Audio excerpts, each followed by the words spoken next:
do Grupo de Reflexão Bíblica São Jerônimo. Nesta terça-feira da 16ª semana do Tempo Comum, a liturgia propõe para a nossa meditação um pequeno trecho do Evangelho de Mateus, capítulo 12, versículos de 46 a 50. Essa pequena perícope tem duas funções na catequese evangélica. Por um lado, encerra o bloco narrativo que engloba os capítulos 11 e 12, onde o messianismo de Jesus de Nazaré foi questionado por João Batista e seus discípulos, no capítulo 11, e pelos escribas e fariseus, no capítulo 12. Em Mateus 12, 14, os inimigos decidem eliminar Jesus, decretando sua morte, por não estarem de acordo com as coisas que ele fazia e falava. Por outro lado, nossa perícope, Mateus 12, 46 a 50, juntamente com Mateus 13, 53 a 58, forma a moldura de Mateus 13, o discurso parabólico. Nos estudos bíblicos, esse expediente literário é chamado de inclusão. Com ele, o leitor ouvinte tem a chave para entender o que está incluído entre as duas perícopes. O capítulo 11 e 12 falaram de Jesus questionado e destinado à morte. As parábolas do capítulo 13, por sua vez, referindo-se aos mistérios do reino, falam das dificuldades encontradas pela palavra de Deus para produzir frutos no coração da humanidade. Com essa explicação, que pode ser conferida em nossas Bíblias, podemos entender a mensagem contida no Evangelho de hoje. Tantas pessoas vinham procurar Jesus e se dispunham a segui-lo. O texto fala em multidões. Jesus sentiu-se na obrigação de esclarecer as condições do seguimento em vista do discipulado. Um equívoco consistia em pensar o seguimento a partir dos laços sanguíneos, como se a pertença à família biológica do mestre fosse motivo de privilégios. Outro engano, apontado muitas vezes no Evangelho, correspondia a pensar Jesus como um Messias político, que expulsaria os dominadores romanos e instalaria novamente o reino de Davi.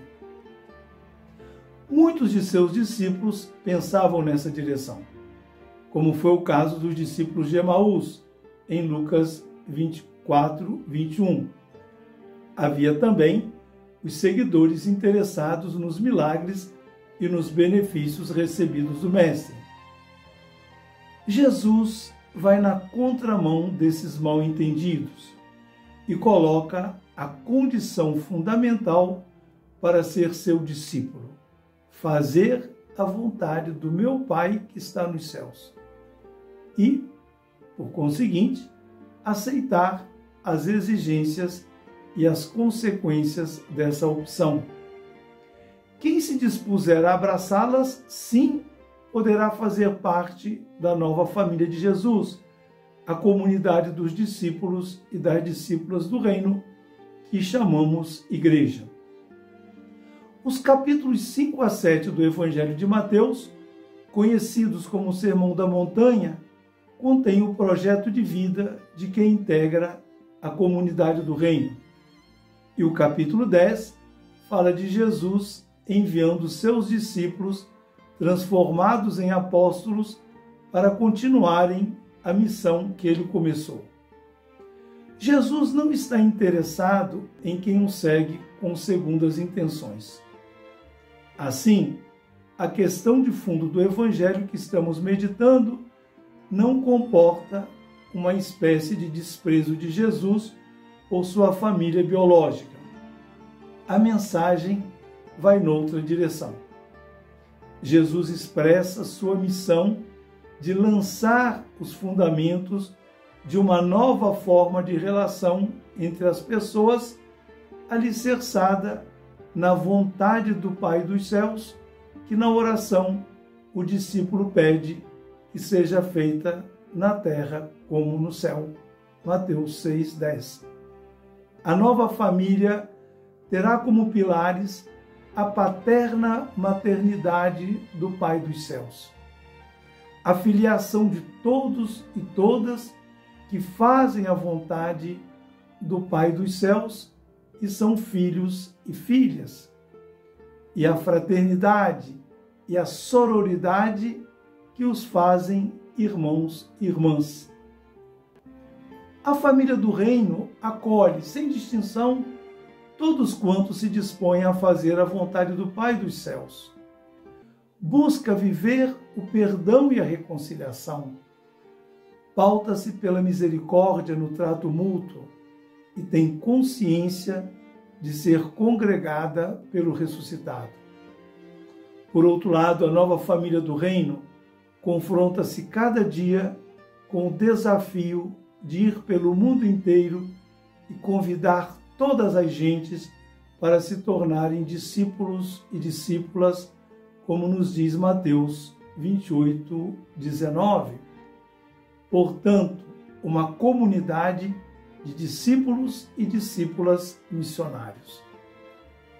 Sintamos no mais profundo do nosso coração o desejo de nos tornarmos sempre mais familiares de Jesus de Nazaré, irmãos, irmãs e mães dele, dispondo-nos sempre e em tudo a fazer a vontade do Pai dos céus, como pedimos quando rezamos o Pai Nosso. Tenham todos e todas um frutuoso momento de oração.